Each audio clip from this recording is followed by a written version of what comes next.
Kajian Kitab.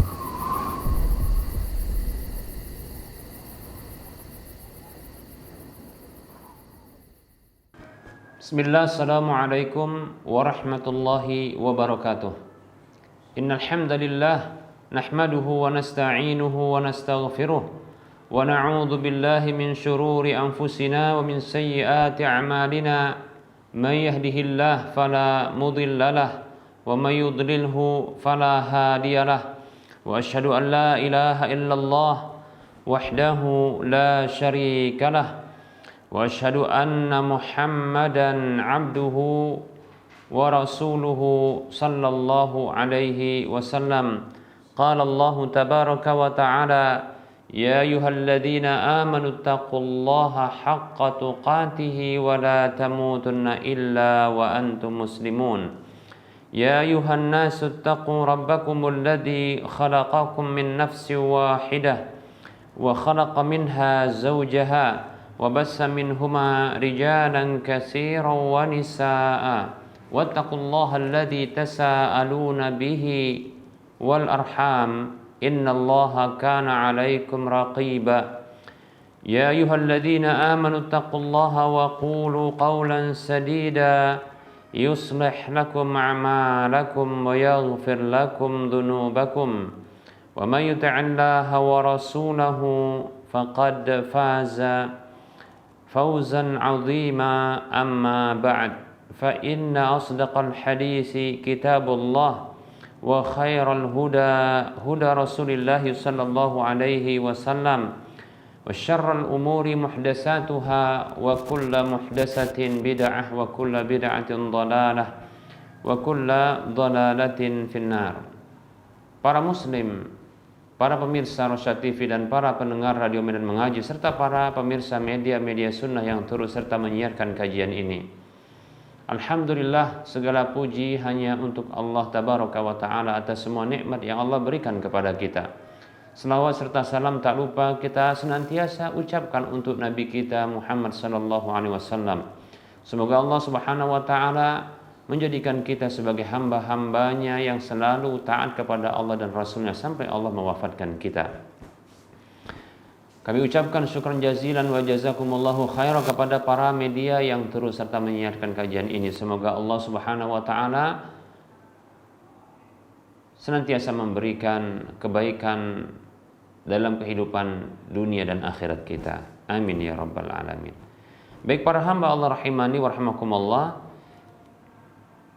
kita akan lanjutkan pembahasan kitab Minhajul Muslim dalam bab akhlak. Di fasal yang ketiga kita akan bahas akhlak tawakal kepada Allah subhanahu wa ta'ala dan akhlak mandiri. Baik para hamba Allah rahimani wa rahimakumullah, akhlak tawakal kepada Allah, nah ini tentunya merupakan akhlak juga kepada Allah subhanahu wa ta'ala. Seorang mukmin ya dia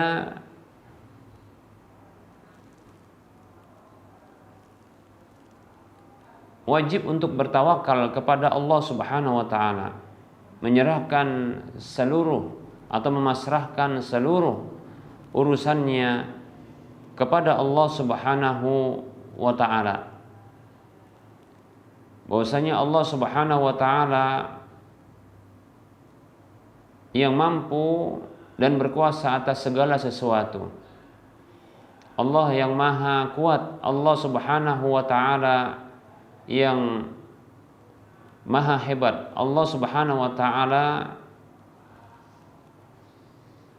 memiliki kekuasaan di alam semesta, mengatur jagat raya. Seorang mukmin maka dia memasrahkan urusannya kepada Allah subhanahu wa ta'ala. Namun dia tidak tinggal diam. Seorang mukmin tidaklah pemalas, seorang mukmin tidaklah dia bertumpu kepada orang lain. Seorang mukmin maka dia adalah mandiri, ya, mandiri. Namun bersama dengan itu dia memasrahkan urusannya kepada Allah subhanahu wa ta'ala. Ya, hatinya diarahkan, ya, dia pasrahkan kepada Allah subhanahu wa ta'ala, ya. Adapun fisiknya maka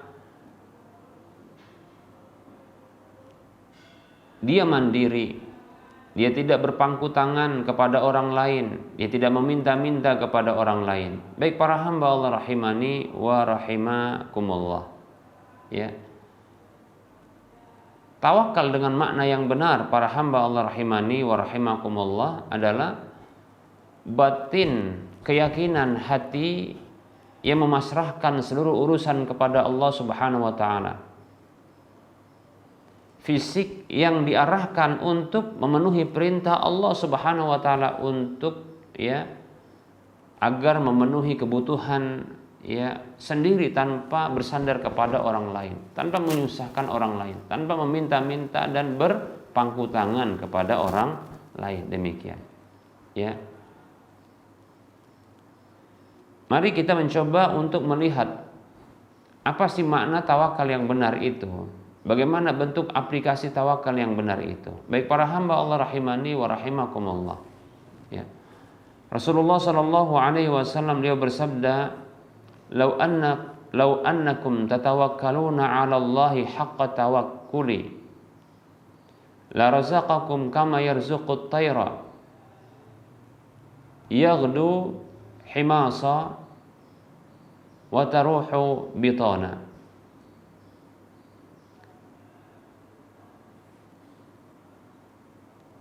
Nabi sallallahu alaihi wasallam dia bersabda,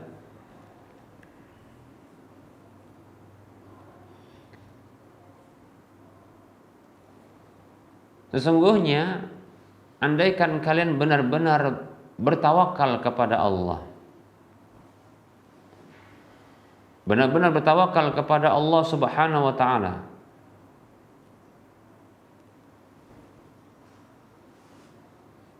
sesungguhnya andaikan kalian bertawakal kepada Allah dengan sebenar-benar tawakal, la razaqakum kama yarzuqut tayra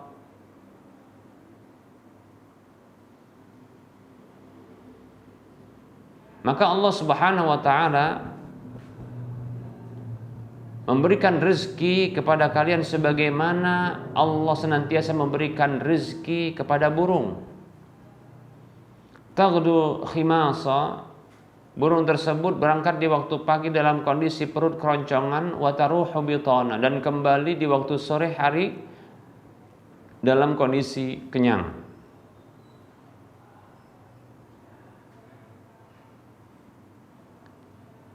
Baik para hamba Allah rahimani wa rahimakumullah.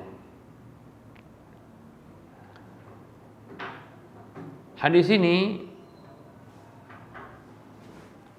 hadis yang disahihkan oleh Syekh Al-Albani rahimahullahu taala.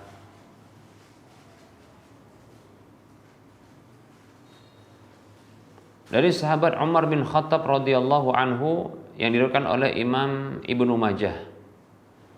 Baik para hamba Allah rahimani wa rahimakumullah. Rasulullah sallallahu alaihi wasallam menyebutkan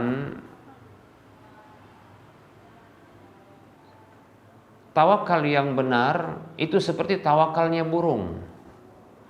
Tawakal yang benar adalah tawakal burung, di mana burung adalah makhluk yang Allah Subhanahu wa taala ciptakan dari kalangan hewan yang di waktu pagi dia berkicau-kicau, demikian pula di waktu sore hari dia berkicau. Yang kicauannya ini merupakan bentuk zikir kepada Allah Subhanahu wa taala, tasbihnya kepada Allah Subhanahu wa taala. Kita tidak mengetahui apa yang disebutkannya, tapi kicauannya menunjukkan kegembiraannya. Ya. Keniscayaannya di dalam menghadapi kehidupan ketika itu. Di waktu perut keroncongan, di waktu pagi, sebagaimana disabdakan Nabi SAW, di waktu pagi dia berangkat dalam kondisi perut keroncongan. Dalam kondisi seperti itu, dia berzikir kepada Allah, dia bertasbih kepada Allah. Di waktu sore hari ketika dia pun kembali dalam kondisi kenyang, kata Rasulullah, itu ternyata dia berkicau, dia berzikir, dia itu bertasbih kepada Allah. kicauan itu menunjukkan dia itu bertasbih, ingat Allah Subhanahu wa taala. Berangkatnya dan kembalinya ini menunjukkan dia itu berusaha. Sementara Rasulullah SAW di awal hadis menyebutkan ya tawakal kepada Allah dengan tawakal yang benar. Lalu Rasulullah memberikan contoh tawakal burung. Masya Allah.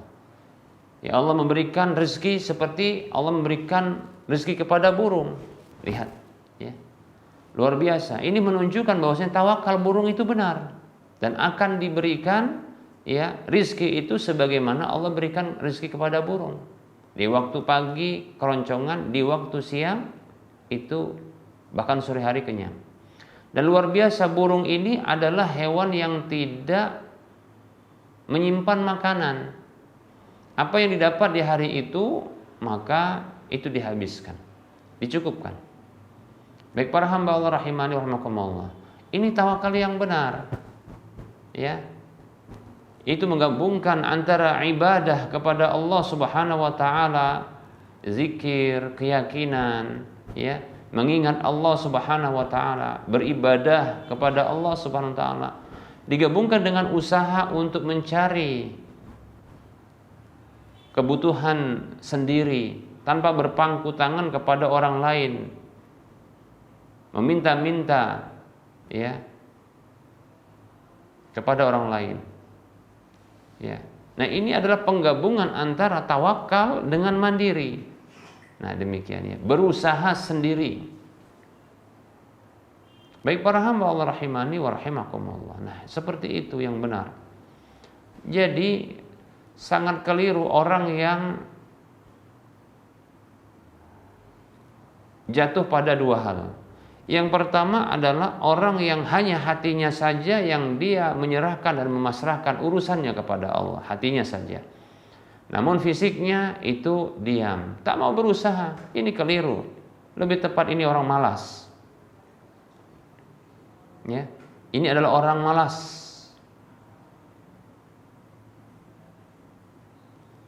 Yang kedua adalah orang yang dia berusaha dan berusaha, seterusnya berusaha dan menyandarkan usaha itu kepada dirinya. Dia lupa kepada Allah Subhanahu wa taala. Ini sombong.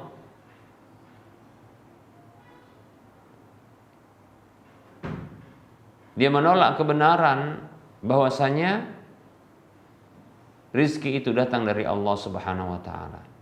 Ya. Bukan datang dari dia. Bukan dari usahanya. Usahanya itu hanyalah sebagai ya bentuk perintah, ya, aplikasi dari perintah Allah Subhanahu wa taala untuk mencari rezeki.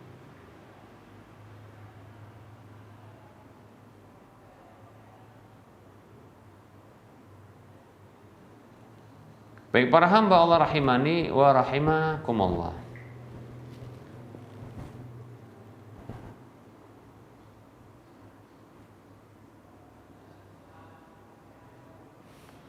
Allah Subhanahu wa taala perintahkan untuk mencari rezeki.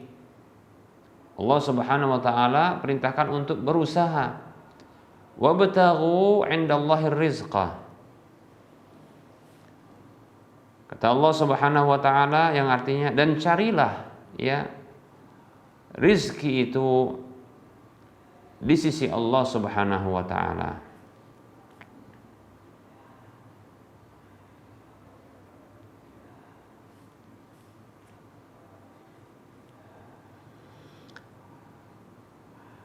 Allah Subhanahu wa taala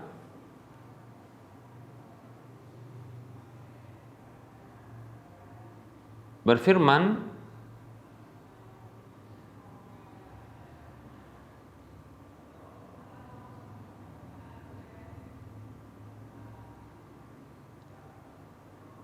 di dalam surah Al-Ankabut ayat 17,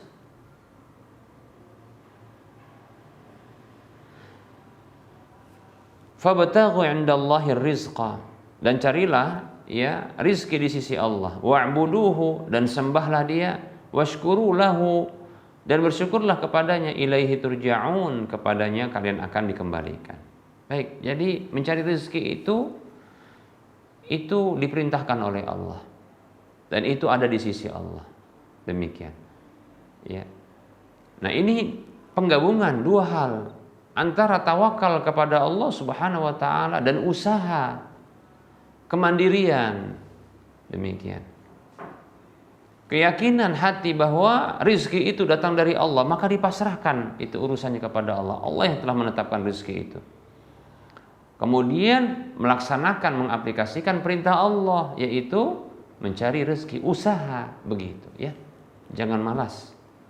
Baik para hamba Allah rahimani wa rahimakumullah. Nah, ini ya, tawakal kepada Allah Subhanahu wa taala. Bahkan ciri orang beriman itu tawakal dengan tawakal yang benar. Allah Subhanahu wa taala berfirman di dalam surah Al-Maidah ayat 23, memerintahkan para hamba untuk bertawakal. Ya. Dan bahkan itu ya dikaitkan dengan keimanan. Allah mengatakan a'udzu billahi minasyaitonir rajim wa 'alallahi fatawakkalu in kuntum mu'minin. Ya. Kepada Allah lah maka bertawakallah kalian bila kalian benar-benar beriman. Lihat.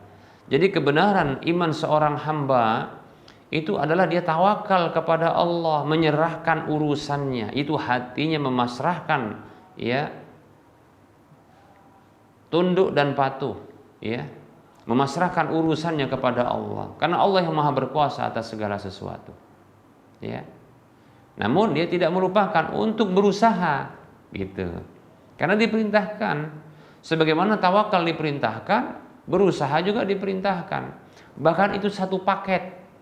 Ya, satu paket. Tawakal itu bukan hanya sekedar pasrah hati, tapi badan malas, tidak. Tapi tawakal itu ya, itu satu paket. Satu kesatuan antara tawakal hati kepada Allah, yaitu menyerahkan urusan kepada Allah, dan anggota badan yang taat kepada perintah Allah untuk berusaha mencari. Demikian. Baik para hamba Allah rahimani wa rahimakumullah. Allah Subhanahu wa taala berfirman dalam surah Ali Imran ayat 122, Allah mengatakan a'udzu billahi minasyaitonir rajim wa 'alallahi falyatawakkalul mu'minun, dan kepada Allah lah maka hendaknya orang-orang yang beriman itu bertawakal. Karena ciri memang orang beriman adalah bertawakal kepada Allah, memasrahkan hati mereka itu, memasrahkan urusan itu kepada Allah. Namun mereka berusaha, ya, berusaha untuk mencari, ya, karena itu diperintahkan oleh Allah Subhanahu wa taala, mencari sebab untuk mendapatkan apa yang telah ditetapkan oleh Allah tersebut.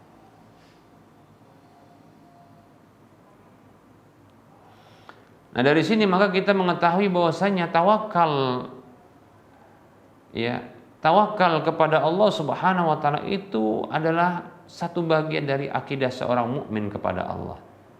Itu merupakan tuntutan keimanan, itu merupakan bentuk keimanan. Demikian. Seorang mukmin, ya, dengan tawakalnya kepada Allah, begitulah cara dia beriman. Begitu cara dia beragama, ya, meyakini Allah Subhanahu wa taala.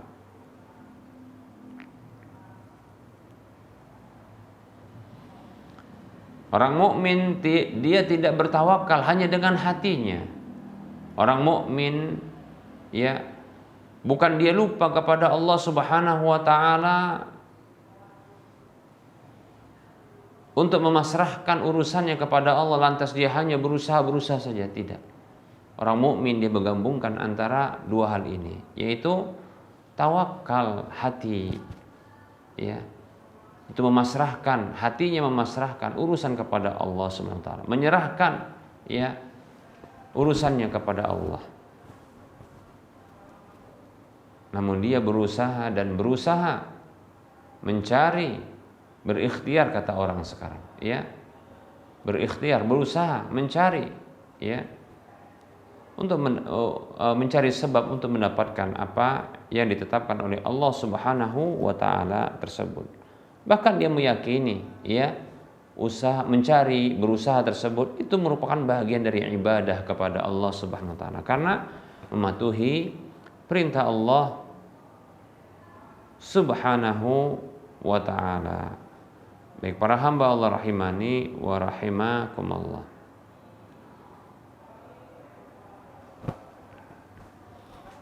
Jadi tawakal itu adalah gabungan dari keyakinan dengan amalan.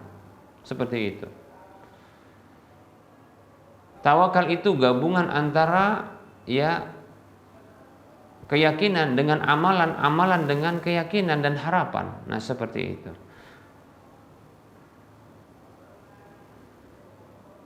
Keyakinan yang pasti bahwa apa yang Allah kehendaki pasti terjadi dan apa yang tidak dikehendaki oleh Allah SWT maka tidak akan terjadi. Demikian.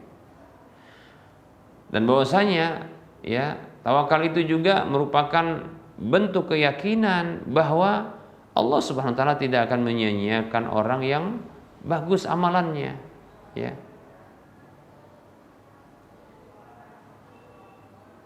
Seorang mukmin meyakini bahwasanya Allah Subhanahu wa taala menguasai alam semesta. Alam semesta itu dibuat oleh Allah Subhanahu wa taala tunduk dan patuh secara ya takdir kepada Allah SWT ya. Namun Allah Subhanahu wa taala menciptakan segala sesuatu, sebab itu menciptakan segala sesuatu ya itu ada sebab akibat. Demikian. Allah ciptakan segala sesuatu itu ada sebab akibatnya. Demikian. Sehingga seorang mukmin pun dia meyakini ya bahwasanya Allah yang menciptakan segala sesuatu ini, Allah yang mengatur dan menguasai, maka dia pasrahkan ya ketundukan kepada Allah SWT. Urusannya itu diserahkan kepada Allah. Cuma dia mengambil sebab. Ya. Dia menempuh sebab. Dia berusaha dengan cara mencari sebab-sebab untuk mendapatkan apa yang ditetapkan oleh Allah tersebut. Demikian. Baik para hamba Allah rahimani wa rahimakumullah. Ya.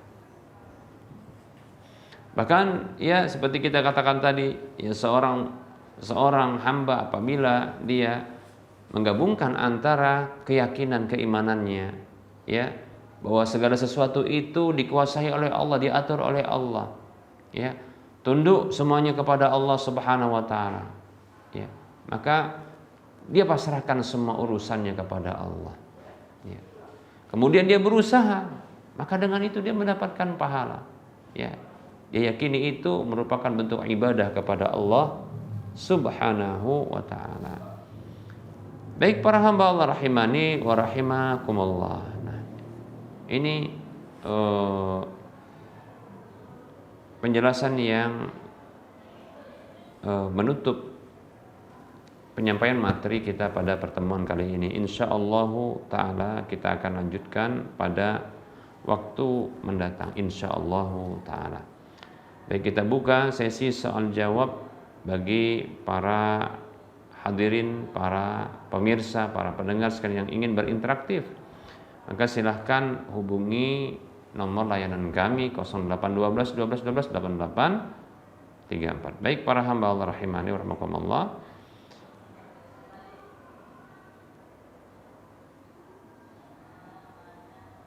Kita buka sesi soal jawab.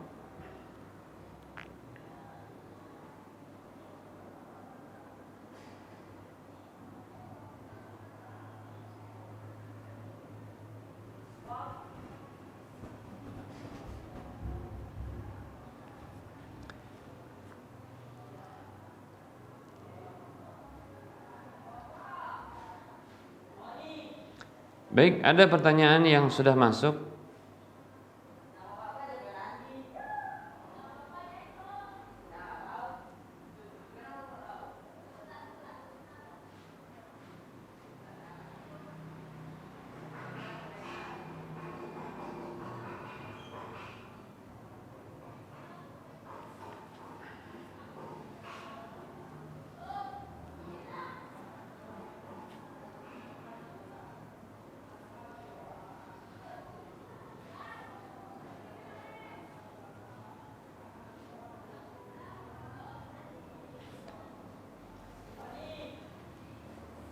Baik, berikut pertanyaannya.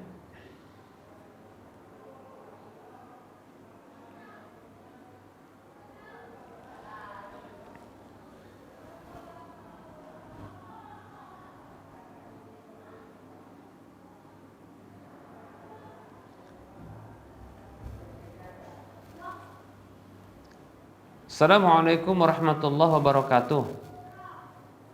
Ahsanallahu ilaikum.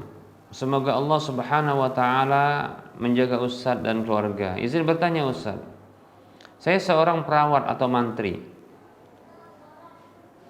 yang terkadang orang-orang di sekeliling tempat saya tinggal memanggil saya untuk diinfus atau hanya berobat biasa. Kalau pasiennya perempuan, saya berusaha untuk memakai sarung tangan agar tidak bersentuhan langsung dengan pasien tersebut. Berarti perawat atau mantri ini adalah laki-laki ya.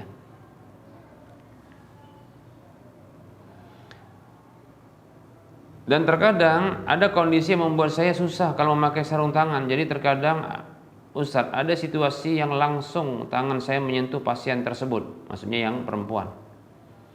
Yang saya tanyakan Ustadz, bagaimana hukumnya ketika saya tidak langsung ya, secara tidak langsung menyentuh kulit pasien perempuan tersebut? Baik ya.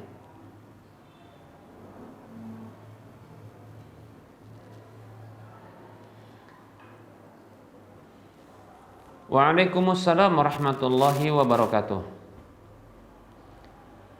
Sesungguhnya persentuhan antara laki-laki dengan perempuan yang tidak ada hubungan suami istri, bukan pula mahram yang haram untuk dinikahi,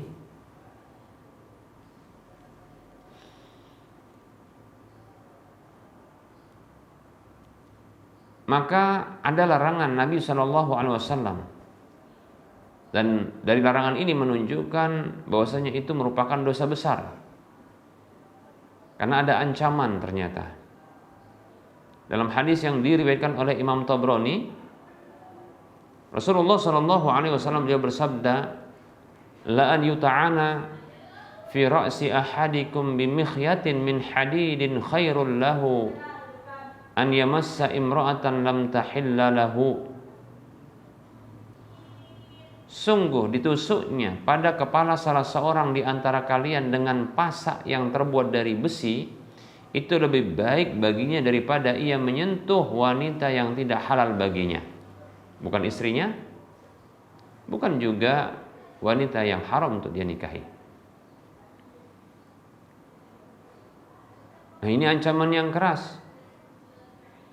Jadi kalau kita dipaku kepala kita atau ditusukkan besi pada kepala kita, itu masih mending ya, daripada menyentuh perempuan yang tidak halal bagi kita. Maka jangan sampai kita menyentuh. Ya, terus bagaimana? Ya. Maka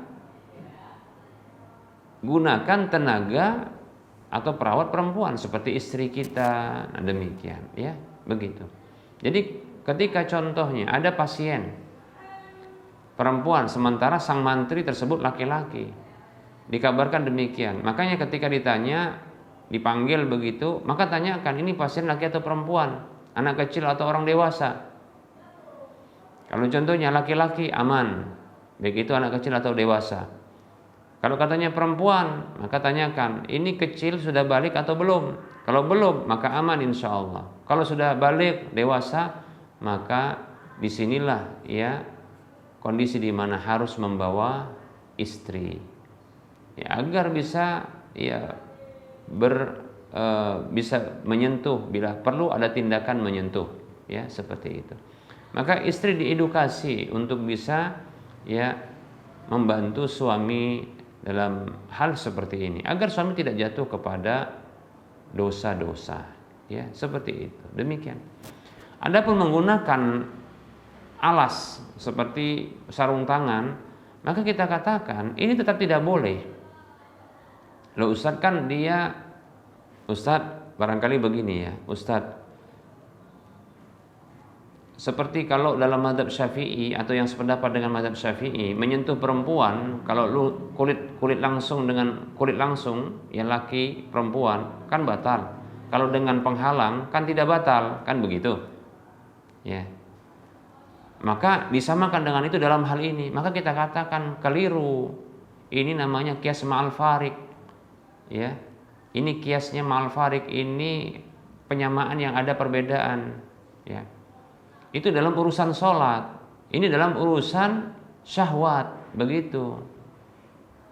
Nah, begini saja saya katakan, kalaulah menyentuh, ya, kalaulah menyentuh kulit perempuan, tapi dengan alas sarung tangan, itu memang dibolehkan. Begini saja, boleh nggak dengan sarung tangan kita menyentuh, maaf, payudara perempuan dengan sarung tangan? Atau dengan menyentuh dengan sarung tangan tapi kemaluannya, boleh tidak? Itu kan sama kulit juga. Beda Ustadz. Nah, maka kita katakan, ya itu, apa bedanya? Kalau menyentuh langsung itu haram, dengan alas juga demikian, karena terkait dengan syahwat. Ya, demikian. Adapun dalam pendapat Imam Asy-Syafi'i, mazhab Syafi'i, bersentuhan langsung bagi wanita dan perempuan yang sudah berwudu, ya, itu maka batal, ya. Itu terkait dengan apa? Toharoh, bersuci. Adapun ini terkait dengan syahwat, beda loh, ya, jangan disamakan, begitu ya. Maka tetap tidak boleh. Nah, gimana solusinya? Tadi sudah disebutkan. Solusinya adalah mengidentifikasi calon pasien, begitu. Ditanyakan, ini pasiennya laki atau perempuan?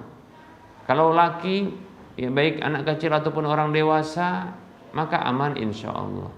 Kalau perempuan anak kecil, maka aman. Kalau sudah balik dewasa, maka di sini butuh bawa istri. Wallahu ta'ala a'lam. Semoga bermanfaat.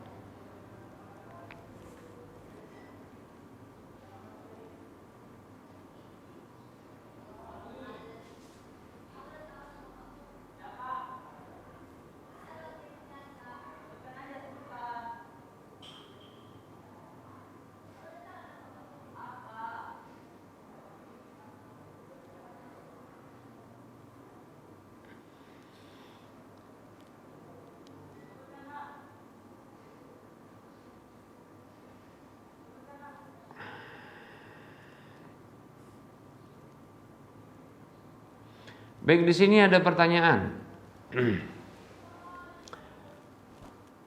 Assalamualaikum, Afwan Ustadz, izin bertanya, saya punya PRT janda.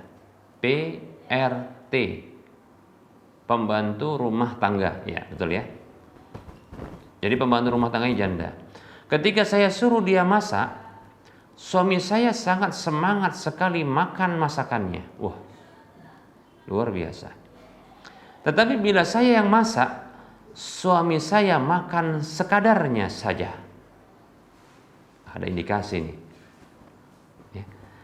Memang kalau dengar yang janda-janda, suami saya ini sensitif sekali. Jangankan suami, kayaknya laki-laki yang lain juga begitu ya. Saya berusaha untuk bersabar, tapi saya tidak bisa menahan perasaan dongkol saya. Insyaallah, dongkol ini ya. Bagaimana solusinya Ustaz? Jazakallahu khairan.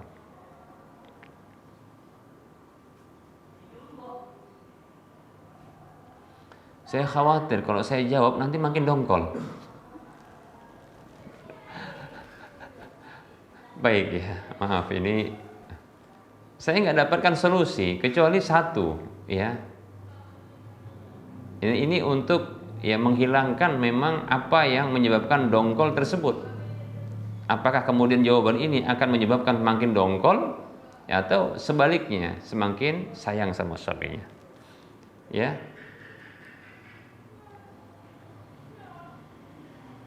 Bismillah. Waalaikumsalam warahmatullahi wabarakatuh. Ini indikasi bahwa suami pengen nikah lagi.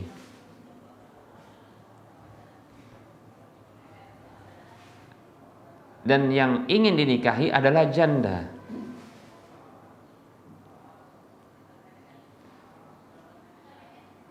Maka solusi yang tampak bagi saya, mudah-mudahan ini tidak menambah dongkol bagi sang penanya,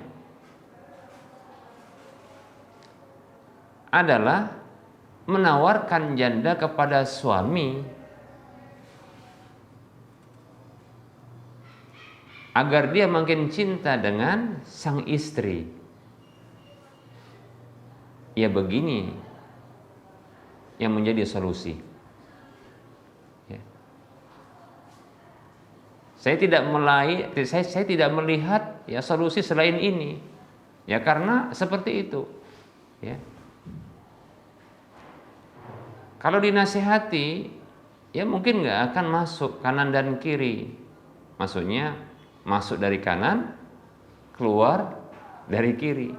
Begitu juga dinasihati oleh orang-orang yang di kanan dan di kiri, itu nggak akan masuk karena dia sedang senang dengan janda, itu masalahnya. Ya. Loh, Ustadz, mungkin ada yang bertanya, Ustadz kok seperti ini solusi? Apa nggak ada solusi yang lain? Rasulullah mengatakan sallallahu alaihi wasallam dalam hadis yang diriwayatkan oleh Imam Ibnu Majah, lam nara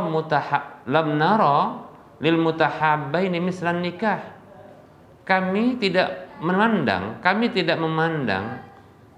sebuah solusi bagi dua orang yang saling mencintai semisal pernikahan. Maksudnya solusi yang jitu dan tepat bagi orang yang jatuh cinta adalah menikah, begitu. Demikian. Lah Ustaz, bukannya semakin parah yang seperti ini? Ya. Bisa jadi saya sebagai istri akan ditinggal, mungkin seperti itu. Loh, siapa kira? Ya. Bukankah sang suami mendapatkan sesuatu yang diinginkannya itu lewat istri? Sesuatu yang diinginkan, yang disukai, ternyata ada jasa istri. Tentunya insya Allah ta'ala atas jasa ini layak bagi sang suami untuk semakin cinta dengan istri. Begitu.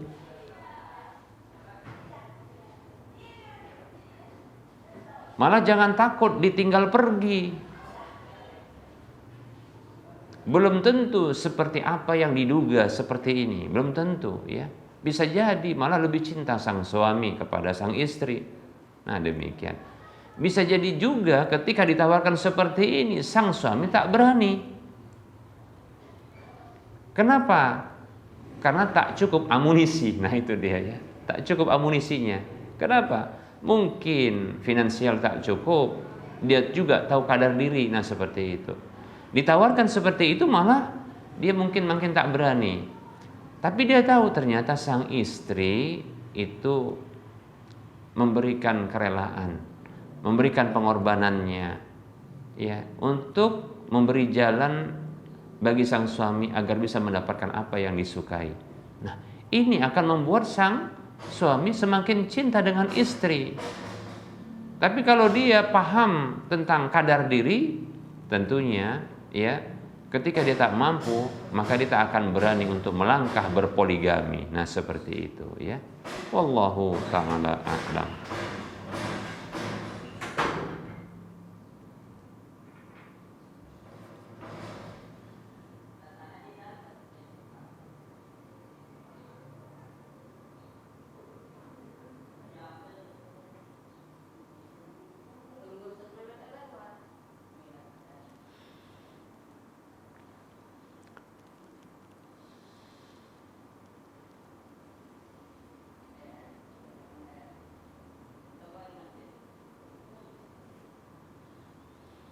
Baik para hamba Allah rahimani wa rahimakumullah, kita lanjutkan.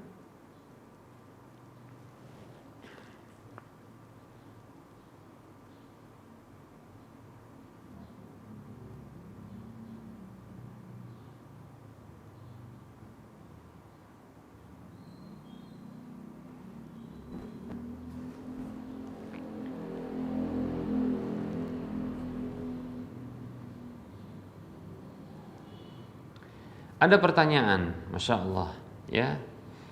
Bismillah, assalamualaikum warahmatullahi wabarakatuh.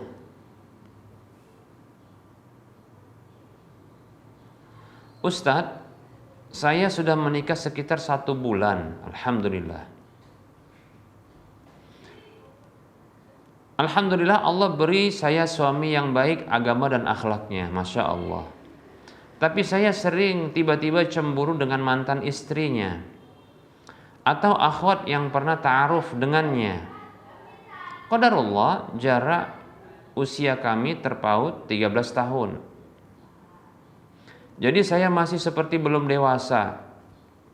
Suami bilang itu waswas syaitan. Mohon nasihatnya Ustaz. Barakallahu fiik Ustaz. Jazakallahu khairan.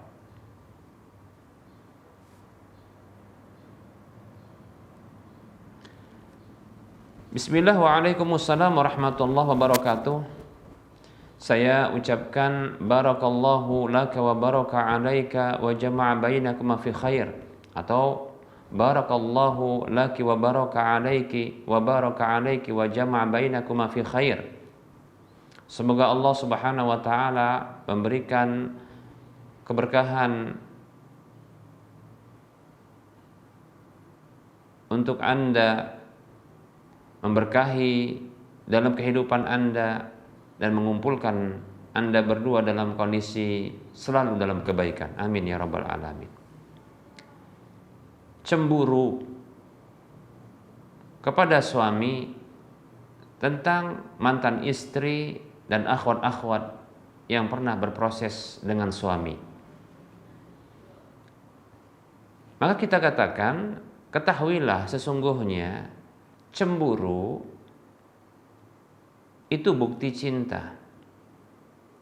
Cemburu bukti adanya cinta. Maka cemburu dalam kondisi seperti itu bagus. Tidak mengapa, asalkan tidak berlebihan.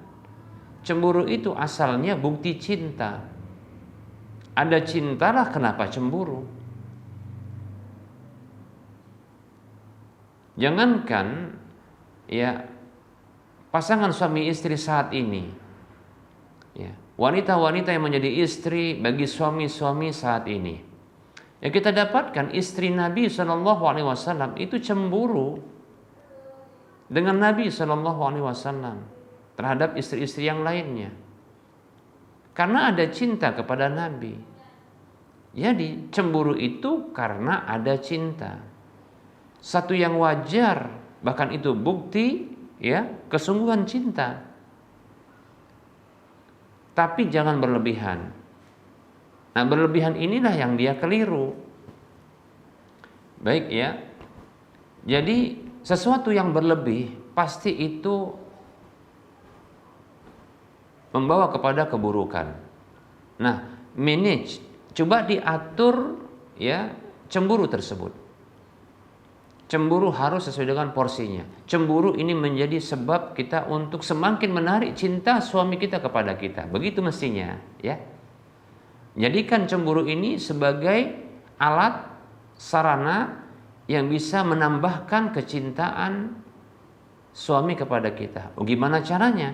Caranya kalau kita cemburu, maka kita memberikan pelayanan yang lebih kepada suami. Nah begitu. Contoh cemburu dengan istri. Bukan malah kita mengabaikan hak suami. Kalau cemburu dengan istri, mantan istri maksudnya, mantan istri, maka kira-kira apa sih yang membuat sang suami itu pernah cinta dengan istri? Apa sih yang pernah dilakukan ya oleh mantan istri dulu kepada suami? Maka nah istri yang saat ini, sang istri yang halal saat ini itu termotivasi untuk lebih. Nah itu ya, bukan berlebihan, maksudnya untuk melebihkan pelayanan, sehingga cinta suami itu akan semakin mendalam kepada diri. Demikian. Nah seperti itu mestinya. Jadi cemburu itu diarahkan untuk kebaikan, bukan untuk keburukan. Cemburu itu untuk meningkatkan pelayanan dan pemenuhan hak suami. Begitu. Agar dengan itu sang suami cinta dengan kita. Bukan sebaliknya. Cemburu itu membuat kita mengabaikan hak-hak pasangan hidup kita. Itu keliru. Demikian. Nah kita dapatkan ada orang cemburu ya. Malah pasangannya itu tidak diberikan haknya, bahkan dizalimi haknya. Demikian. Kalau suami cemburu dengan istri malah dipukul istrinya, ya.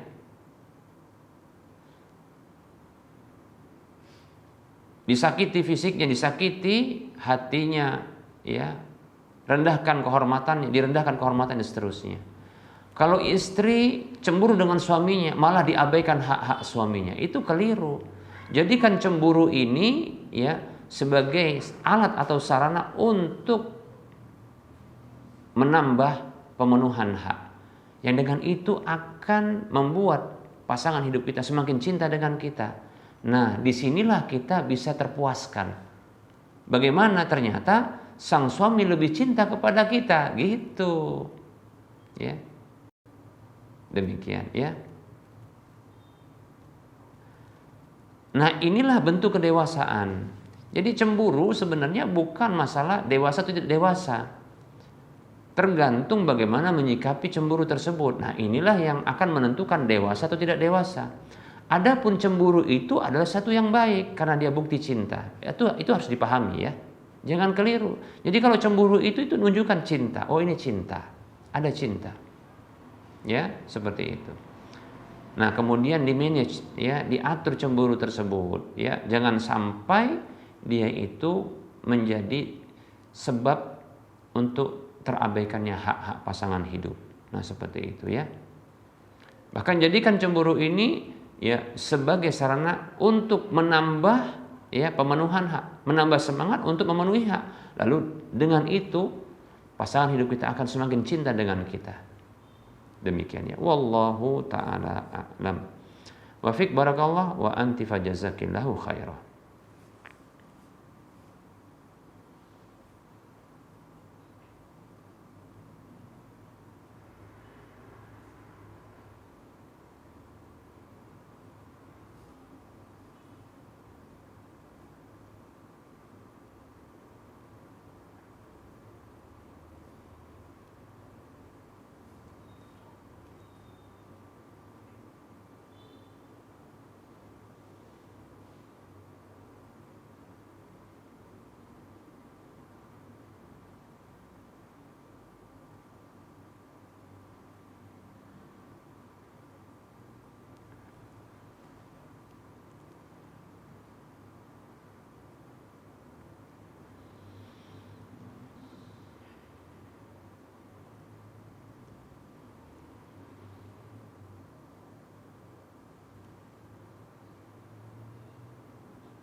Baik, ini ada pertanyaan.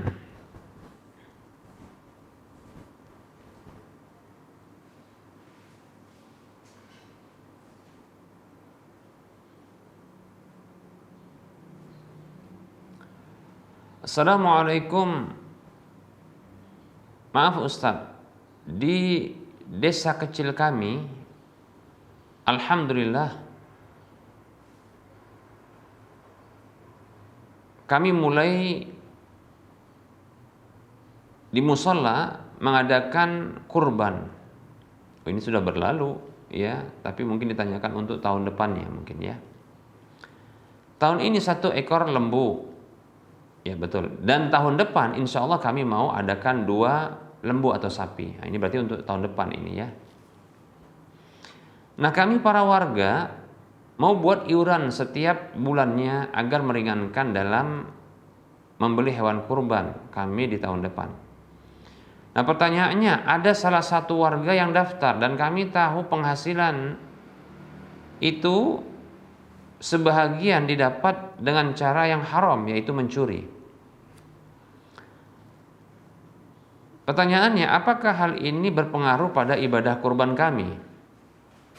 Yang kedua, apa sebaiknya dibatalkan dan kurban kambing saja masing-masing dari kami? Mohon penjelasannya, ya Ustadz. Syukran wa jazakallahu khairan, barakallahu fiik.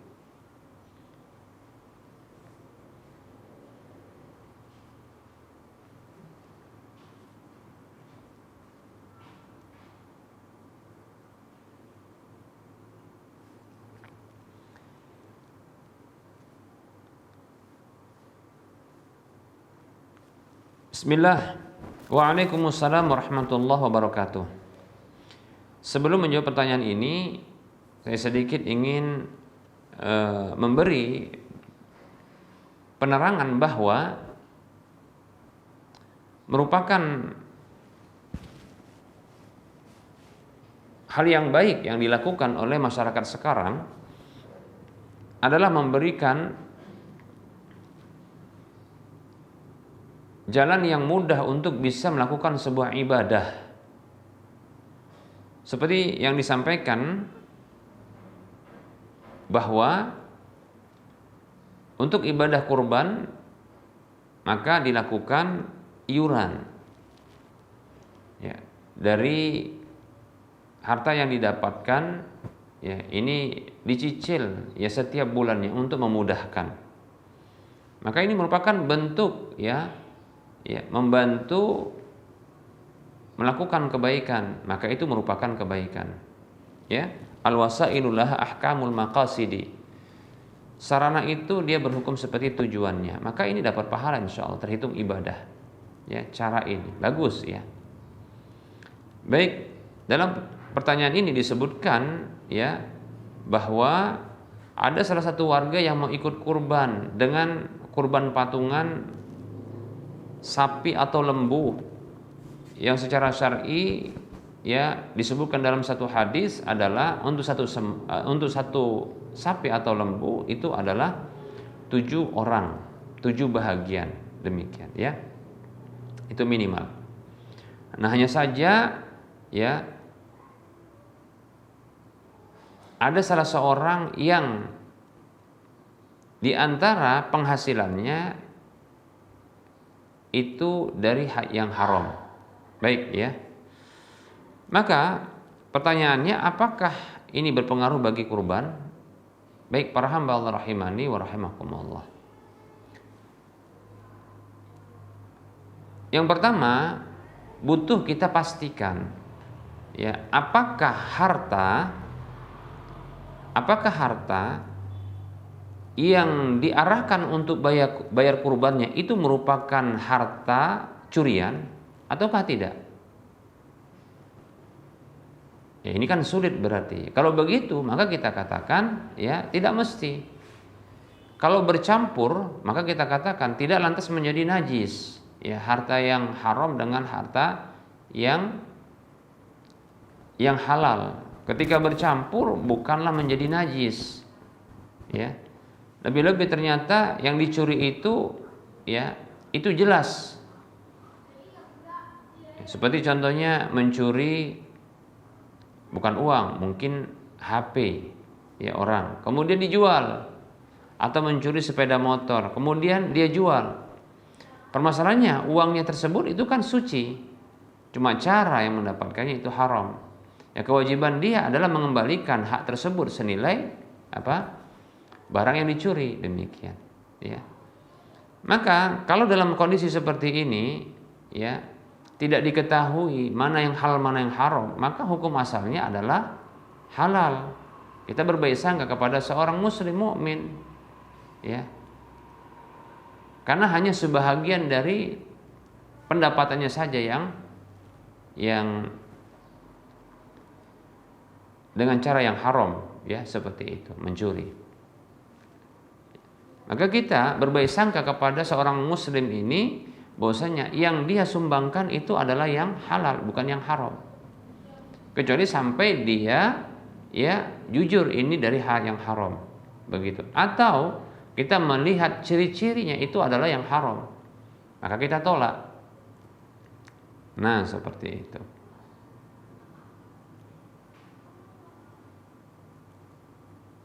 Baik ya. Apakah berpengaruh bagi kurban?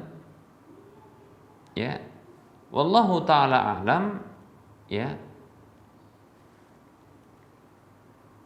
tidak memberikan pengaruh bagi keabsahan kurban. Ya, kalau seandainya memang betul-betul uang tersebut adalah uang dari yang haram, ya, tidak mempengaruhi keabsahan kurbannya. Ya. Bahkan kurban orang lain ini tidak terpengaruh dengan ya dosa yang dilakukan tersebut. Ya. Wala taziru waziratu wizra ukhra. Ya.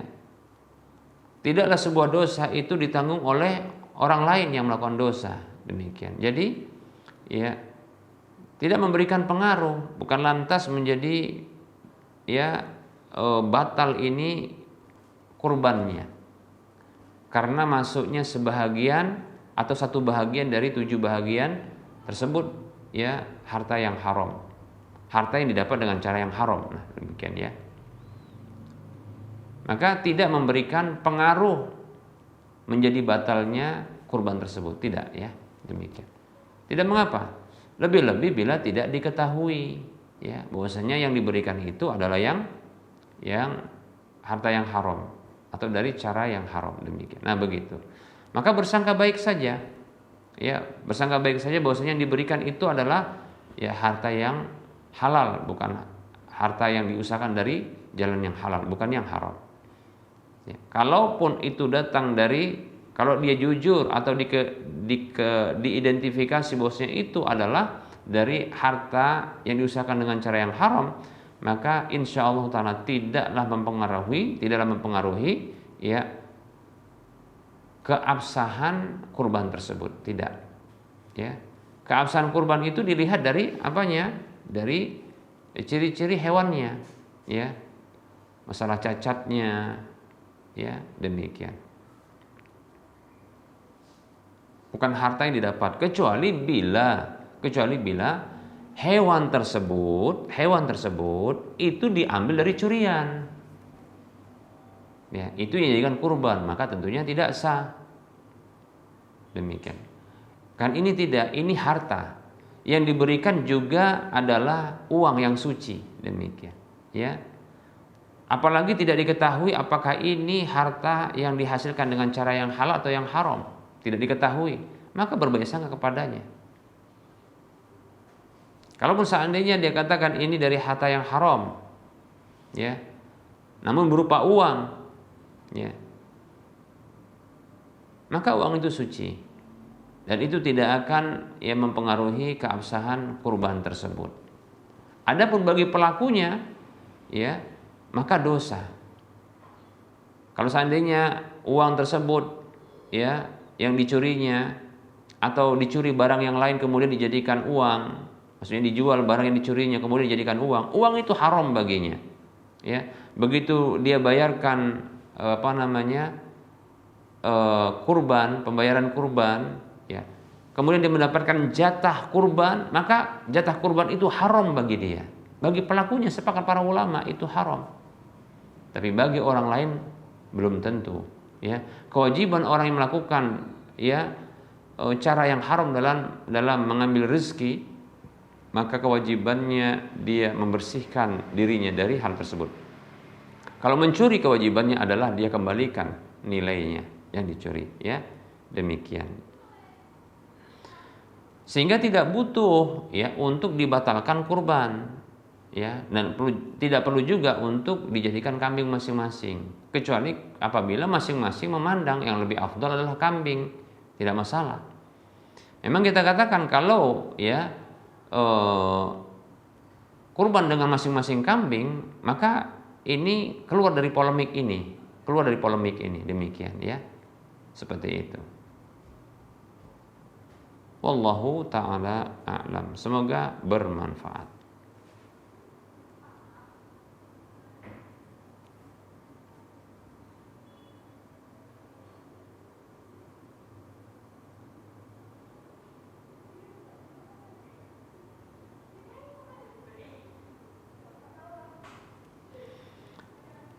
Baik para hamba Allah rahimani wa rahmakumullah, sepertinya kita cukupkan dulu penyampaian materi dan menjawab pertanyaan yang sudah masuk. Karena waktu sudah mendekati masuknya waktu sholat duhur untuk Medan dan sekitarnya. Kita cukupkan saja penyampaian materi ini. Tentunya dalam penyampaian ini banyak kesalahan dan kekurangan. Kepada Allah saya mohon ampun, dan kepada para pemirsa dan para pendengar sekalian saya mohon maaf. kebenaran yang ada pada penyampaian ini, maka ambillah dan terimalah. Kekurangan dan kesalahan yang ada pada penyampaian ini, maka tinggalkan dan buanglah, ya. Sebelum kita mengakhiri perjumpaan ini, seperti biasa kita memberikan motivasi kepada saudara seiman, saudara seislam semuanya. Mari kita berdonasi. Mari kita memiliki aset akhirat dengan cara berdonasi. Yang minimal pahala dari aset akhirat ini adalah 700 kali lipat dari apa yang telah kita beri. Dan ini akan terus mengalir pahalanya, ya, tatkala dimanfaatkan, walaupun tatkala kita sudah tiada, ya.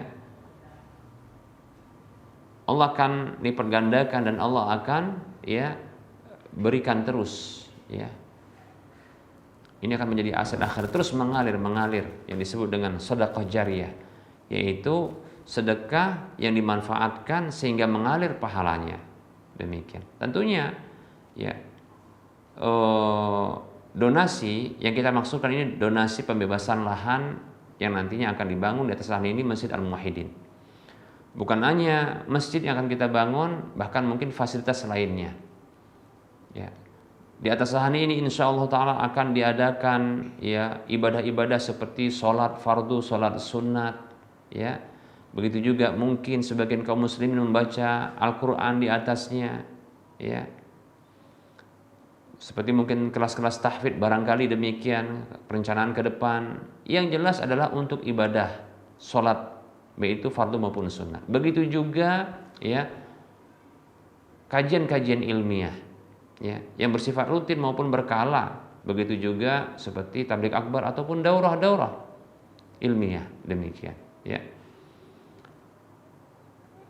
Dan insya Allah akan juga dibangun fasilitas yang nanti akan diadakan atau diselenggarakan kegiatan sosial bagi kaum muslimin.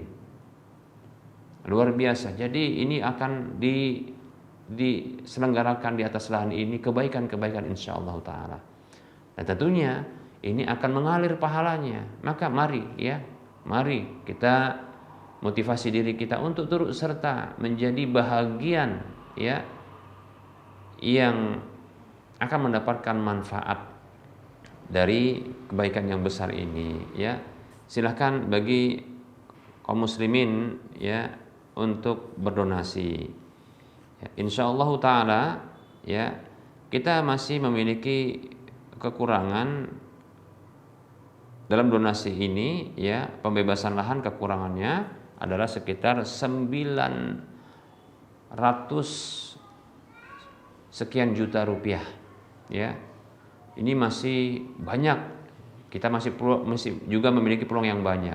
Nah, salurkan infak dan sedekah yang telah Allah berikan kepada kita ke nomor rekening Bank Syariah Mandiri atau Bank Syariah Indonesia di nomor 7127488555 atas nama Yayasan Lajnah Dakwah Medan, kode bank 451. Kode bank 451 Bank Syariah Indonesia di nomor 7127485555 atas nama Yayasan Lajnah Dakwah Medan. Semoga Anda termotivasi dan semoga bermanfaat. Mohon maaf atas segala kekurangan, kita ketemu lagi di lain kesempatan. Wassallallahu ala Muhammad wa ala alihi wa ashabihi ajma'in. Subhanakallahumma wa bihamdika asyhadu an la ilaha illa anta astaghfiruka wa atubu ilaika walhamdulillahi rabbil alamin. Wassalamualaikum warahmatullahi wabarakatuh.